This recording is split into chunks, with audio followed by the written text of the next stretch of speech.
Graça e paz, igreja, amém? Irmãos, eu vou começar uma série de pregações, e o nome dessa série eu coloquei o nome de Confissões. Vai ser Confissões o nome, porque às vezes a gente não sabe o quanto, a gente está errado, ou o que falta na nossa vida, e eu queria dizer para vocês que desde Gênesis 3, a serpente ainda fala, até hoje. Fala no nosso coração, fala por meio da cultura, fala por meio de pessoas, fala por meio dos nossos instintos, fala por meio dos nossos desejos, e pergunta, até hoje, colocando aquela duvidazinha no meu coração, olha, é isso mesmo que Deus disse? Tem certeza? Ou fazendo, vai valer a pena eu obedecer ao Senhor? Ela fala até hoje.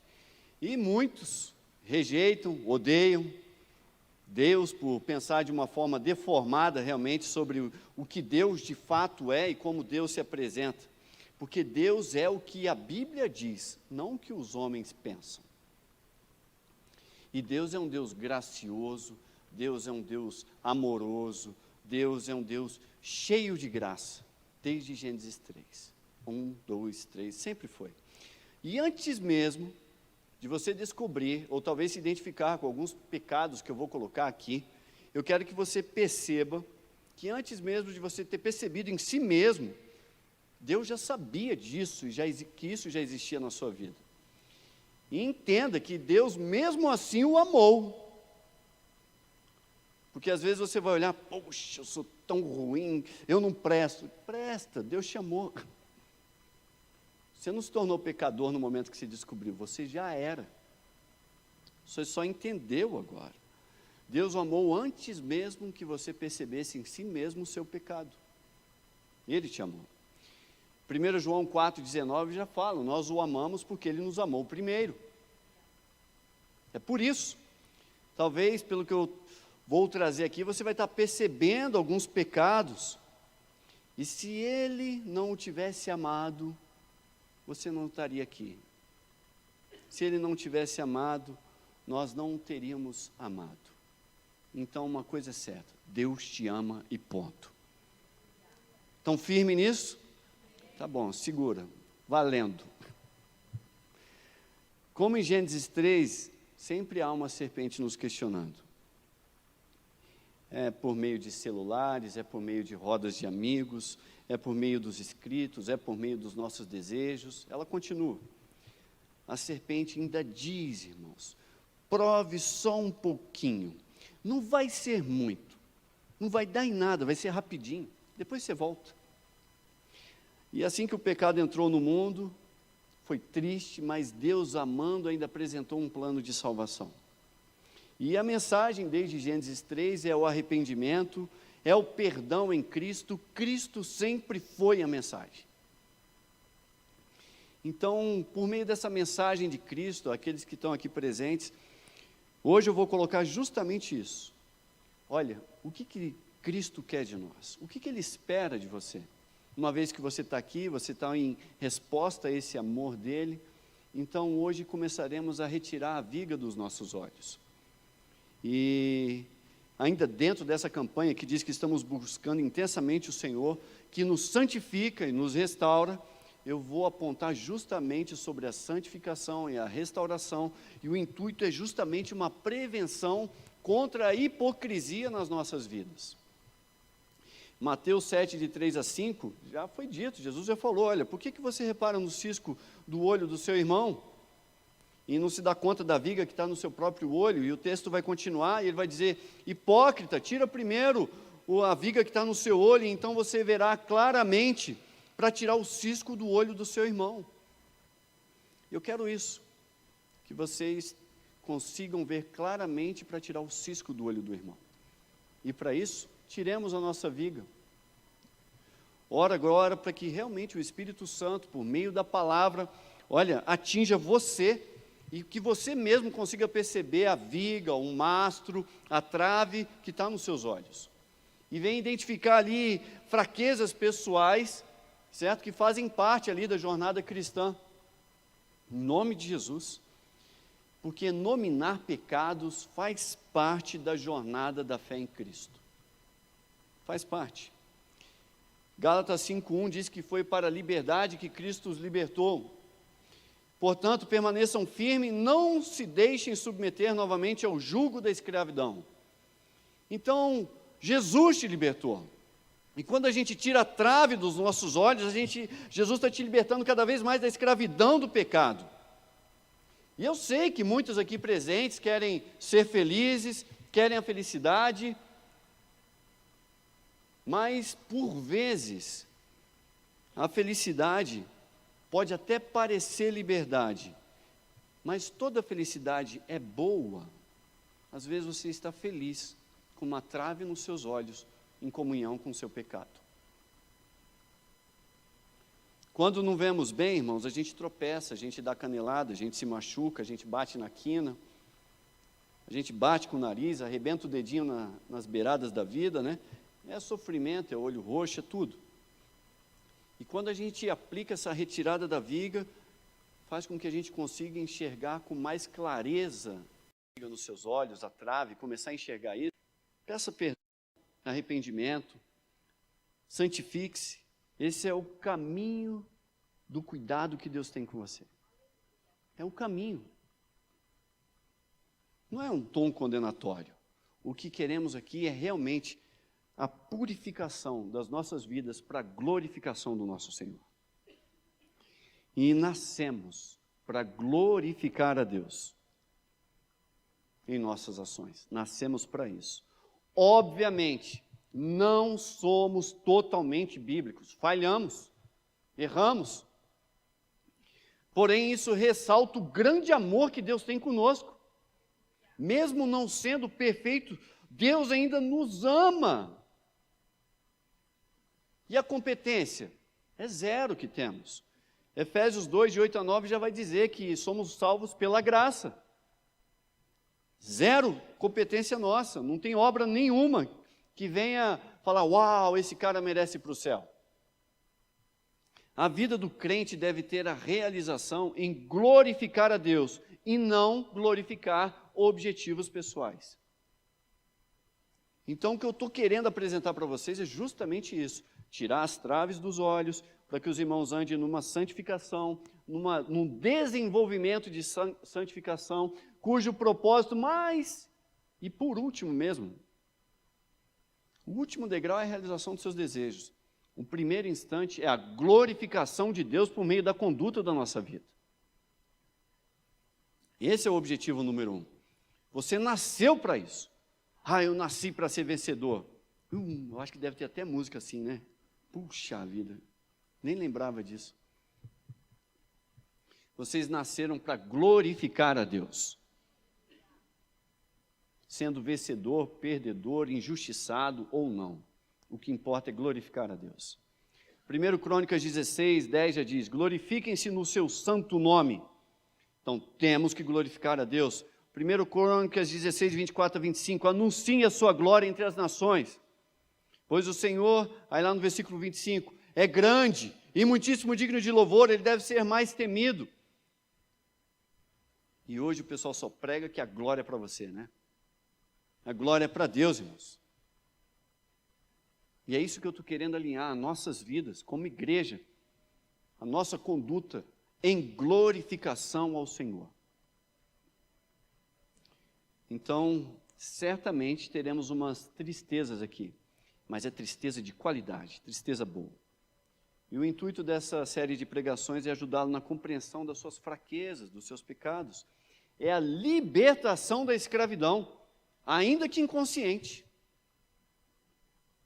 Salmos 19, 12 diz, quem há que possa discernir as próprias faltas? Absolve-me das que me são ocultas. É isso. Quero desvendar os olhos nossos aqui pela palavra de Deus, para compreender.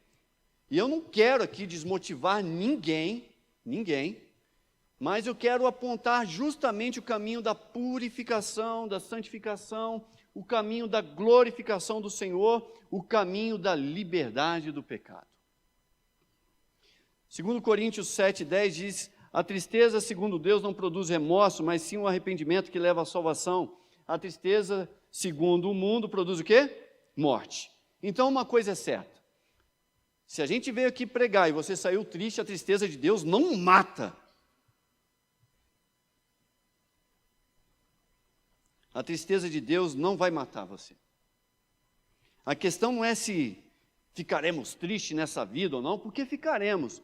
A pergunta é, o quão qualificada, útil, verdadeira, valiosa e santa tem sido a sua tristeza? Essa é a pergunta.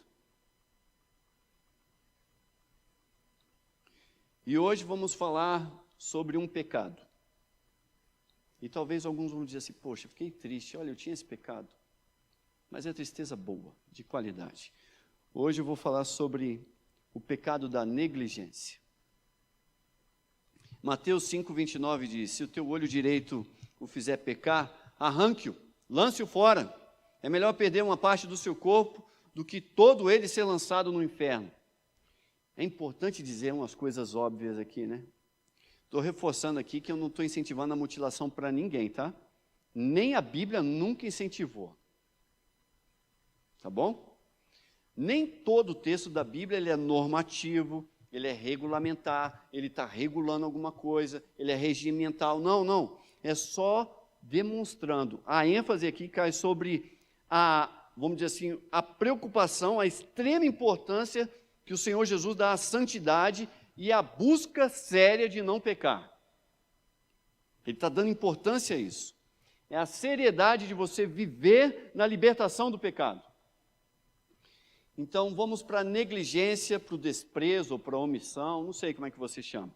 Tiago 4,17 já dá uma base para isso. Diz o quê? Todo aquele que sabe fazer o bem e não faz, comete pecado, negligência. Então, é aquela negligência ativa. Você sabe o que deve ser feito, mas não faz. Diante de uma decepção que alguém fez para você, ou diante de uma ingratidão, sei lá, filho, pai, mãe, cônjuge, diante de um não reconhecimento esperado do seu chefe, ou superior, etc., você age pecaminosamente, com negligência. Você faz como? Você peca com sabe aquela cortesia de dar um beijinho? Como foi negligente, então não vou dar beijinho.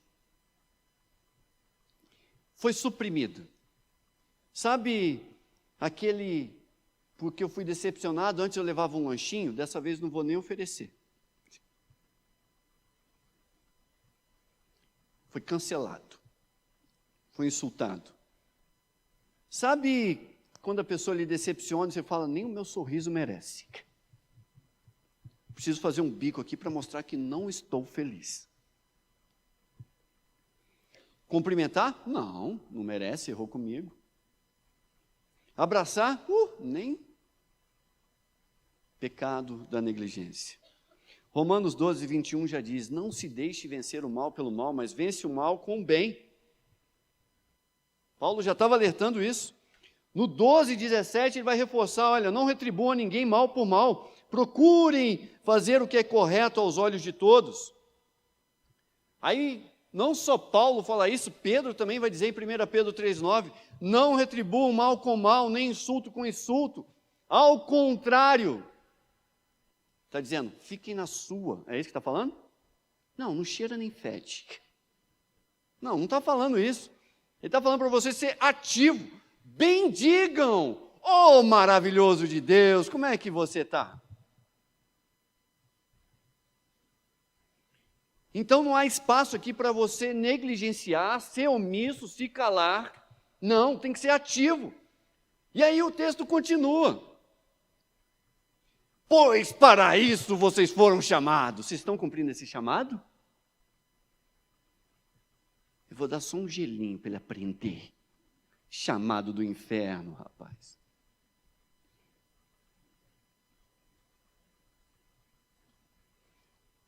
Entendem isso? Eu estou fugindo daquelas coisas que o pessoal, pecado óbvio. Não, mentira. Essa série vai mostrar pecados que vocês, poxa, não era óbvio. Estamos partindo para um nível de entendimento que estamos fugindo do óbvio. Não ser ativo, negligenciar é pecado. Eu vou dar um exemplo de negligência. Caso negligente, o de Esaú, que eu peguei como caso.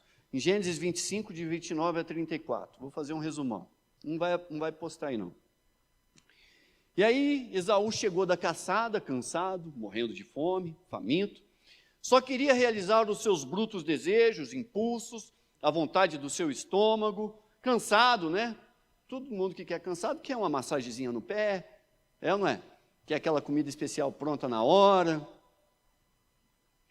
Ele merecia. E aí ele disse, estou faminto. E disse Esaú, estou quase morrendo. Dramático como todo orgulhoso, né? E aí respondeu Jacó, venda-me primeiro o seu direito de filho mais velho. Aí Esaú falou, olha, eu estou quase morrendo, como é que é isso? De que me vale esse direito?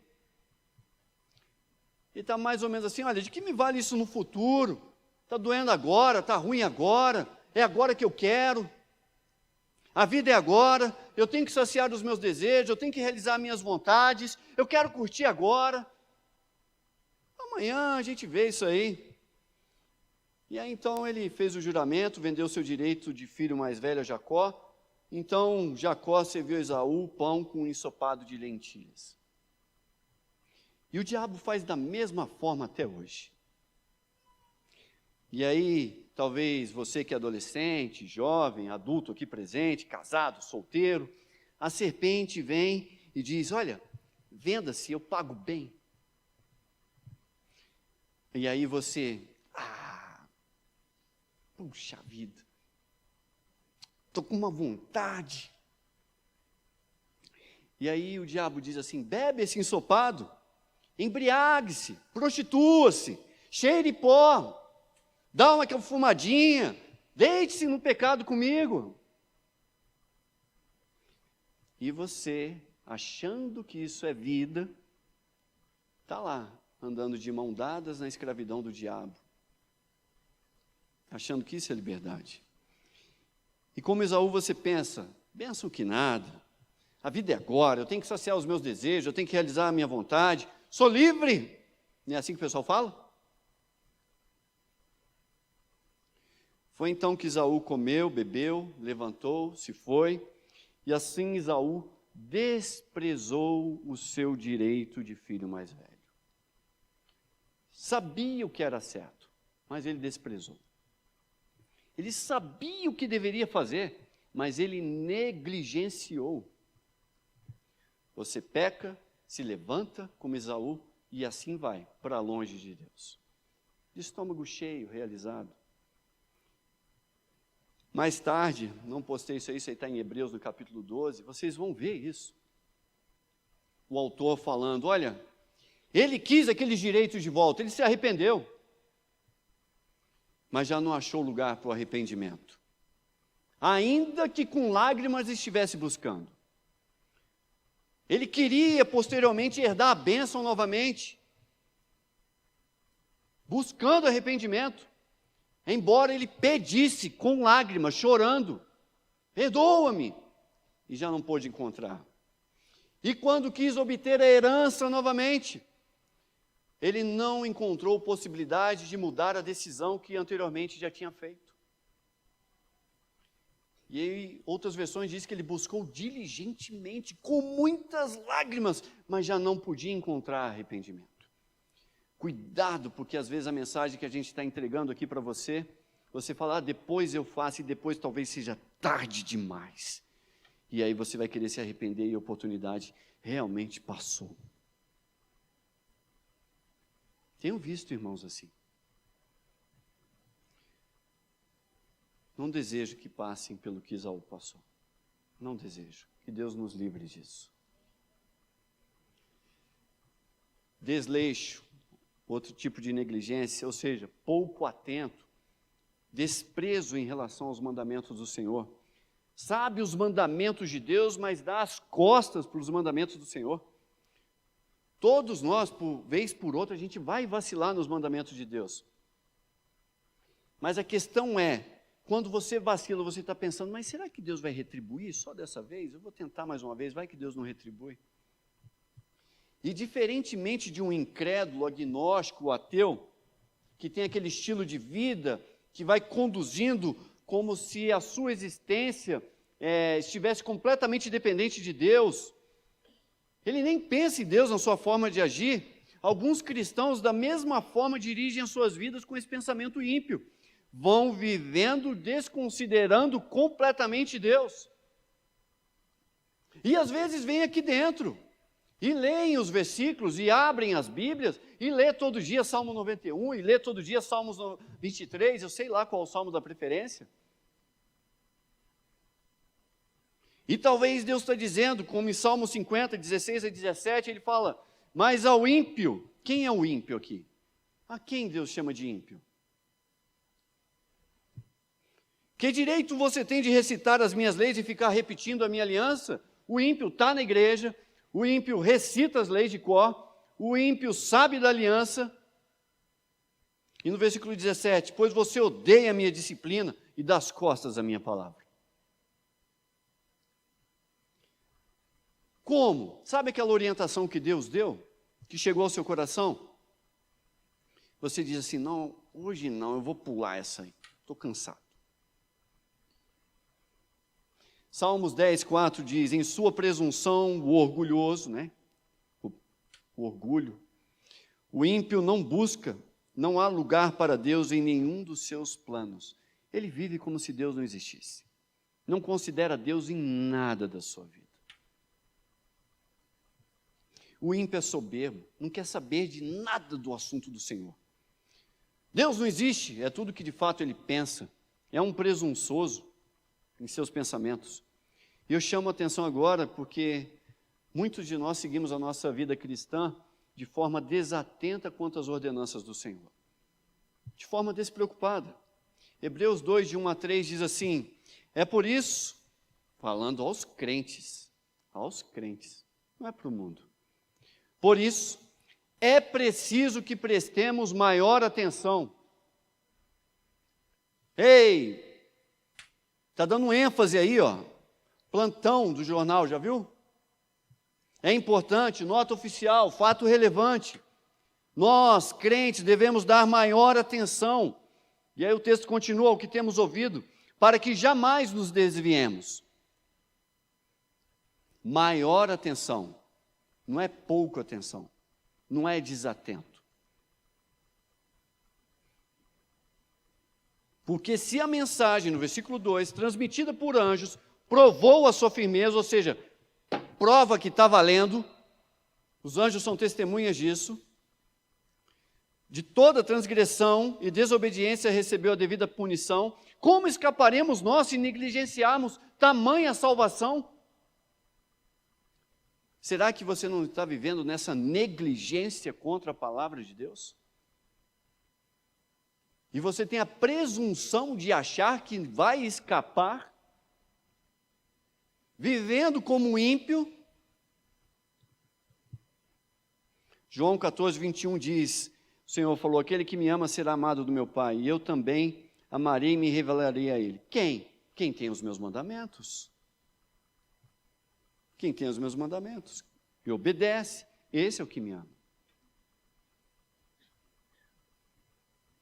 Outra forma de pecado, eu nego negligência da honra, do respeito e do direito ao próximo. Romanos 13, de 7 a 8 diz, deem a cada um que lhe é devido. Se é imposto, imposto. Se é tributo, tributo. Se temor, temor. Se honra, honra. Efésios 6, de 1 a 2 vai dizer para o filho honrar o pai, honrar a mãe. 1 Pedro 2, de 13 a 15, por causa do Senhor, a referência é Deus. Não se o homem merece, ou se quem se deve a honra merece, é digno ou não. Por causa do Senhor, sujeitem-se a toda a autoridade constituída entre os homens, toda. Tem um exceto aí, irmãos? Tem ou não? Seja rei, como autoridade suprema, seja aos governantes, como por eles enviados para punir os que praticam mal e honrar os que praticam bem. Pois é da vontade de Deus que, praticando bem, vocês silenciem a ignorância dos sensatos, dos insensatos. E em Romanos 12:10 vai dizer: prefiram dar honra aos outros mais do que a si próprios. Paulo está admitindo, cara, como a gente gosta de uma honrazinha na nossa vida, é ou não é? Mas ele fala, nega isso, capricha em dar honra aos outros. Mas a gente está sempre buscando uma forma de ser honrado, é ou não é? Poxa, eu caprichei hoje, hein? Caprichou no quê? Caprichei no almoço, caprichei na faxina, caprichei na educação, caprichei no trabalho, caprichei no romance.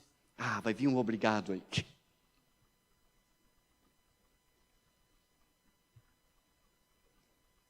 Então, negar intencionalmente cortesia, negar intencionalmente atenção, educação, gentileza, respeito, honra é pecado.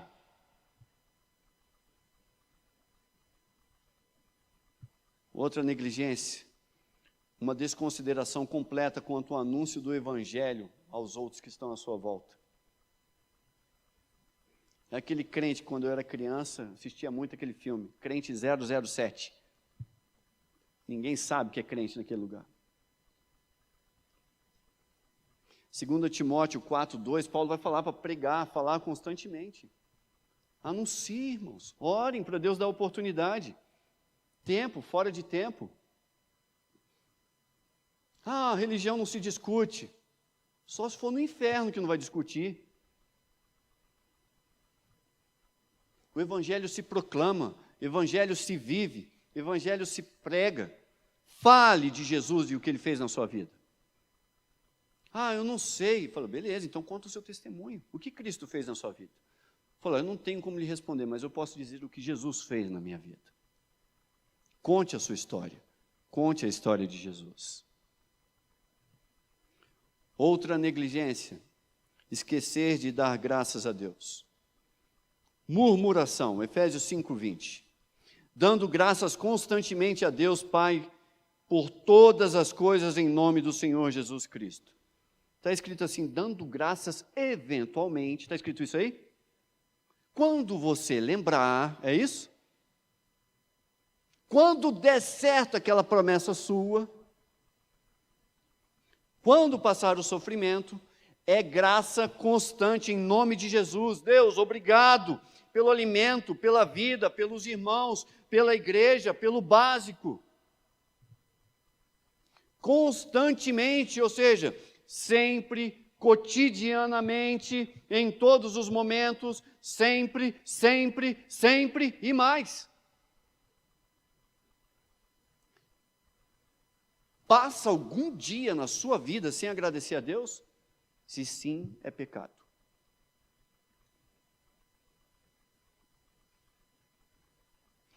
Outro pecado, negligência por covardia, omissão. Efésios 5:11 diz assim, não participe das obras infrutíferas das trevas, antes exponha-as à luz. Não estou dizendo para você sair socando a vida dos outros, nem enfiando de goela abaixo o evangelho, não é isso. Não seja conivente com a iniquidade, irmãos. Já aconteceu certas rodas no meu ambiente de trabalho, mudou muito. Poxa, quando eu cheguei era terrível no trabalho. E as pessoas vão aprendendo de você no trabalho. E aí, o pessoal, às vezes estava contando aquela baixaria, eu falei, pessoal, me dá licença que eu tenho que me retirar. Eu falei, por quê? Eu aprendi com um irmão, quando eu tinha 22 anos de idade. Falou, eu vou me retirar porque se eu ficar, eu fico constrangido e vocês vão ficar também. Então, desse assunto eu não posso participar, me dá licença que eu vou sair. Tem que ter coragem. O testemunho mais bizarro que eu já vi na vida, mais bizarro, doido, foi de um chefe, assustou, um chefe, um comandante nosso, quando chegou um irmão e ele falou assim, não, o Getúlio e o amigo dele, o nome dele é Randall, Eles são crentes. E aí o comandante virou e falou assim, não, Getúlio não pode ser crente. Randall também? Não, não pode. E aí esse amigo falou, eu estou falando para o senhor, os dois são crentes. Falei, não. E eu escutando a história e me assustando, né? Falei, caramba, será que a gente... Até que por fim ele concluiu, crente não age certo igual eles, não? Já ouviram isso, irmãos? Jesus amado. Por que isso? Porque muitos foram coniventes com a iniquidade. Foi a coisa mais invertida que eu já vi na minha vida. E eu falei, Senhor, eu preciso mudar. Enquanto ele não concluía a história, eu estava assustado. 1 Coríntios 5,11 diz, não devemos nos associar com qualquer que dizendo irmão, seja imoral, avarento, idólatra, caluniador, alcoólatra, ladrão, com tais pessoas vocês não devem nem comer. Não sejam cúmplices. Romanos 12,2 diz, não se amoldem ao padrão deste mundo.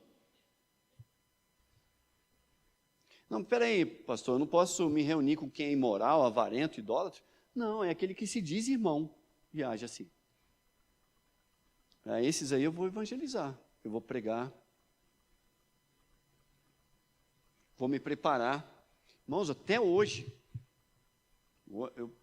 acordei hoje cedo e fiquei buscando um livro, porque eu estou num propósito de evangelizar um homem que ou homem para queimar os meus neurônios.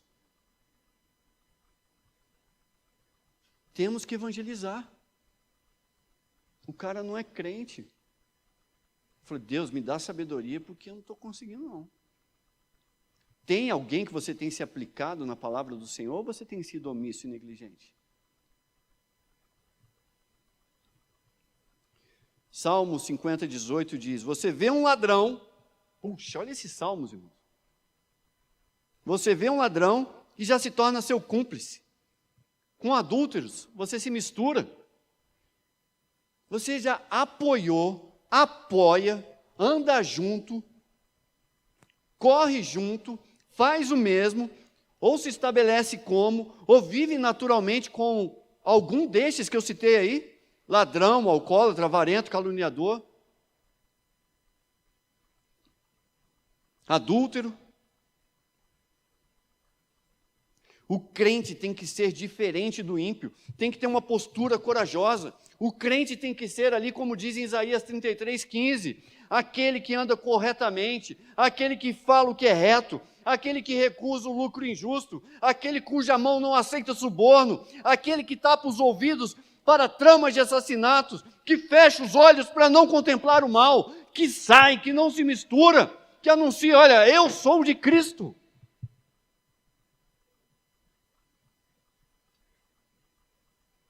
Outro pecado, desmazelo e falta de iniciativa. Quando a preguiça bate a sua porta, e ela bate, né, irmãos? Como diz um pastor, eu lembro, eu tinha 17 anos, um pastor que eu amo muito, lá do Acre, ele tem aquele jeito norte de falar. Meu irmão, Túlio, o demônio da preguiça montou aqui nas minhas costas, que eu não estou nem levantando o pé, mas eu vou para a igreja, arrastando desse jeito, mas vou. Você não vai me segurar não, demônio. Cansaço, quando bate a sua porta, a questão é, você vai dizer, não, entra só um pouquinho, você merece. Cansaço, irmãos, veio com o pecado. E ele veio, ele está aí. Não sendo uma justificativa justamente para você obedecer à tentação da preguiça na sua vida, em seu coração. Não, não justifica. Provérbios 20:13 diz assim, olha, não ame o sono, ou você acabará ficando pobre. Fique desperto e terá alimento de sobra. Como é que você fica? Quais são as suas necessidades? O crente não deve ter as mãos e os corações diligentes, prontos, ainda que cansado, ainda que esgotado. Provérbios 10:5 diz, as mãos preguiçosas empobrecem o homem, porém as mãos diligentes lhe trazem riqueza. Aquele que faz a colheita no verão é filho sensato, mas aquele que dorme durante a ceifa é filho que causa vergonha. Então, quando chega a ceifa, quando chega aquele momento de trabalho, que as pessoas estão precisando da sua ajuda, você faz o quê? Você dorme. Você é um indolente. Eclesiastes 9:10 vai dizer justamente para o quê? O que vier às suas mãos, o que você tiver de fazer, faça com toda a sua força.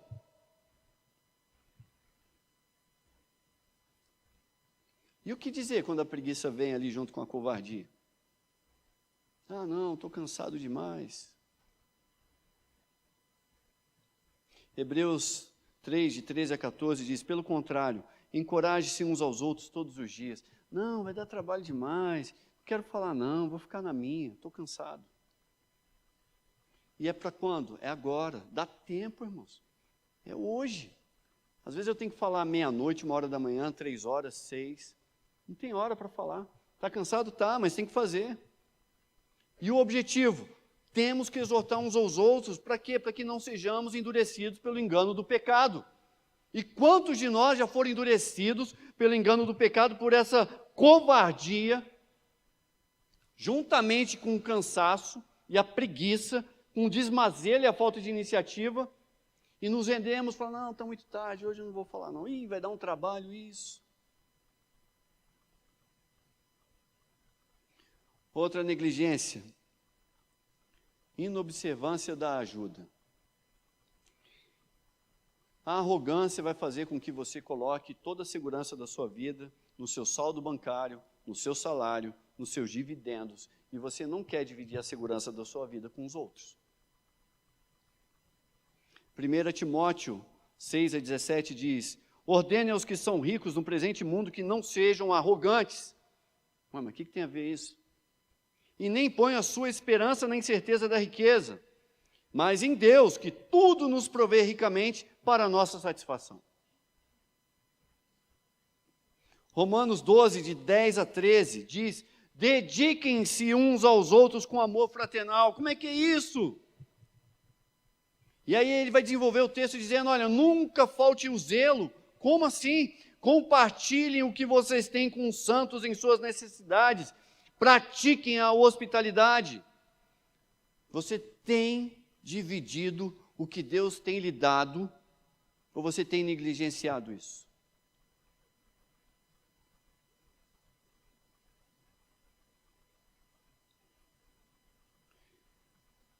Outra negligência, omissão. Lucas 12:47. Aquele servo que conhece a vontade do Senhor e não prepara o que ele deseja, nem o realiza, receberá muitos açoites.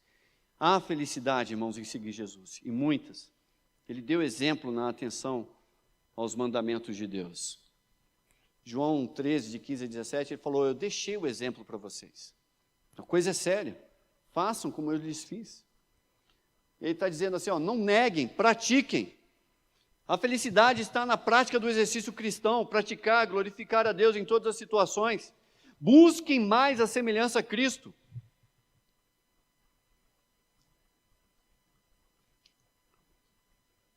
Concluindo, irmãos.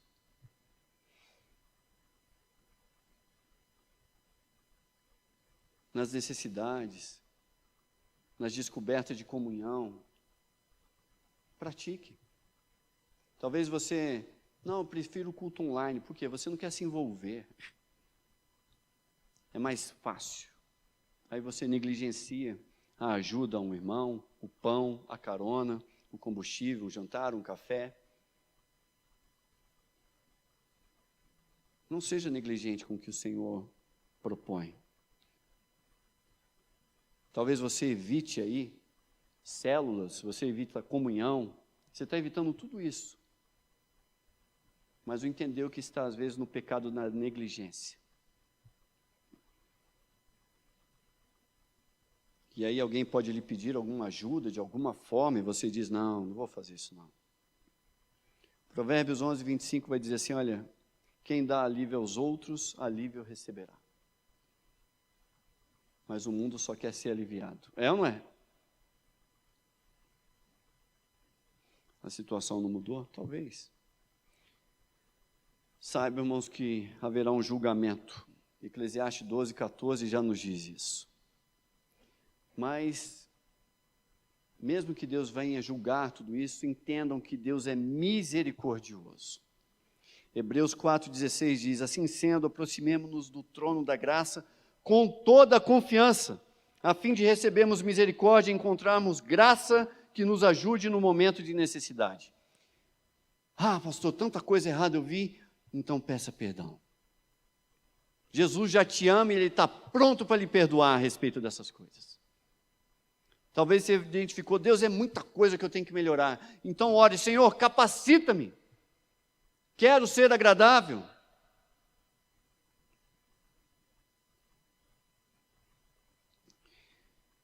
Sem Jesus, irmãos, é impossível a gente atingir uma mudança que atinja satisfatoriamente o coração do Senhor. Deus não quer uma mudança mecânica. Ele mesmo lhe ajuda com o poder do Espírito Santo, com a presença do seu Espírito no nosso interior, a alcançar o que é proposto, a receber essa mensagem e praticar. João 15:5, ele já falou: sem mim nada podeis fazer. É Ele que vai capacitar. Colossenses 3:8 vai dizer: olha, abandonem todas estas coisas. Então é possível abandonar, deixar, largar, mudar, endireitar, é possível. Abandonem a ira. E apesar de todas as derrotas e fracassos, desde Abraão, Deus sempre, olha, se você olhar a história de Abraão, tem tanto defeito, tem tanto erro que Abraão cometeu, mas o herói da história é Deus. Ele, com graça e misericórdia, sempre estendeu a mão, e com grande paciência. E da mesma forma Ele faz com você e comigo.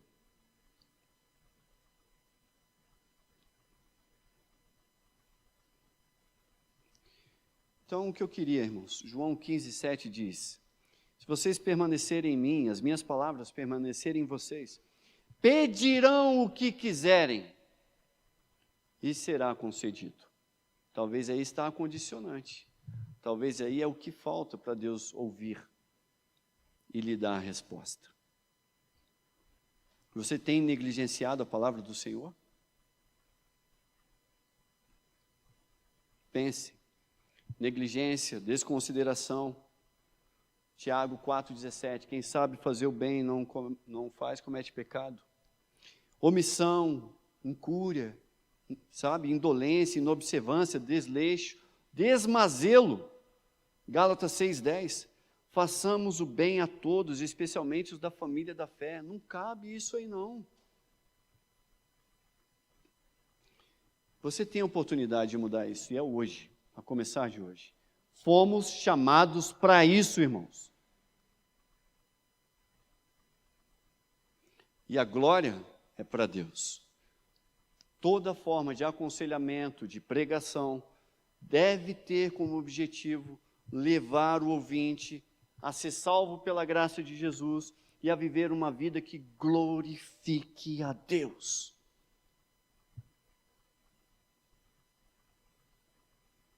Então confesse: Senhor, eu sou um pecador. Provérbios 28:13 diz: quem esconde os seus pecados não prospera, mas quem confessa e os abandona, encontra misericórdia. Indignação, maldade, maledicência, linguagem indecente no falar, falta de modéstia, peça perdão ao Senhor. Ele vai abençoar vocês. Ele tem muita graça, é rico em graça o nosso Senhor. E Ele nos ama mais do que a nós mesmos. Amém? Até aqui a palavra, irmãos. Acabou. Vamos colocar de pé?